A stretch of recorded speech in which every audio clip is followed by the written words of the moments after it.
Just a quick update from Verizon in my market on their deployments. It's a different deployment engine versus T-Mobile right now.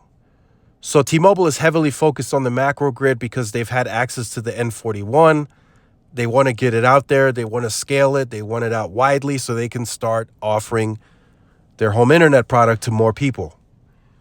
Verizon, on the other hand, they don't quite have clearance yet on the C-band spectrum that they bought here, the 160 megahertz. So they kind of changed their shifted their deployments towards small cells in a big way.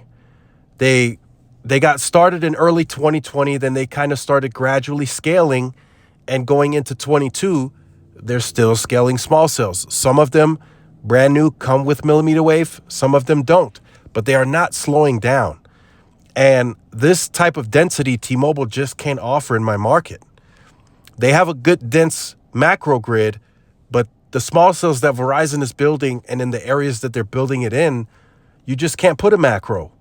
And that's where T-Mobile loses on the densification. Verizon is getting very dense in these areas with this small cell deployment, and I don't see that slowing down. Every time I go out and check for network deployments, I run into new small cells, such as the one you've seen in this picture. Brand new deployment right off the Interstate 10.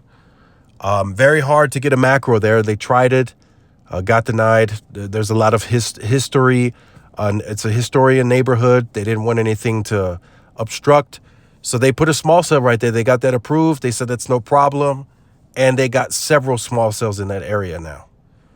It's, like I said, it's a massive deployment engine. This is separate from this team that deploys small cells is a whole separate team. It's its own entity in Verizon.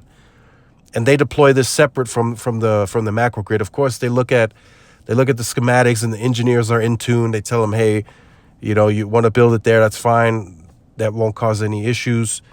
But I'm telling you guys right now, they're deploying this stuff everywhere. So this is actually what I spotted today. This is a brand new deployment. As you can see, the baseband, the bottom is still covered. And they just literally deployed it. And as you see, this one is coming with millimeter wave. There's a neighborhood there, so there's some action for Verizon to potentially get some fixed wireless customers there. So like I said, this is the type of density right now that T-Mobile just isn't offering right now at scale. I know we started seeing some of their N41 small cells, the C-RAN, but that's still very low volume versus what Verizon is doing. Again, another one, millimeter wave on it, and then what I presume is CBRS in the cylinder, and some of the other LTE bands that they own. Again, this is another neighborhood area right here that you're seeing, so more opportunity for them to sell millimeter wave. And there's more of these way more small cells deployed in the area. I've shown you guys videos of some in the past, and as more become available and as more are added, I will let you guys know, of course. But this is a very impressive deployment. It's AT&T is not deploying this way right now here, and T-Mobile is not deploying in that way right now. Verizon is pulling the density card right now in this market in a big way, and I'm keeping track of it, and we'll see where this goes for the remainder of the year. But from what I can see on the permit log, the small cells aren't slowing down. In fact, it seems like they want to build even more. So let me know what you're seeing in your area. Make sure you comment in the comment section down below. Make sure you guys like, share, subscribe to the channel.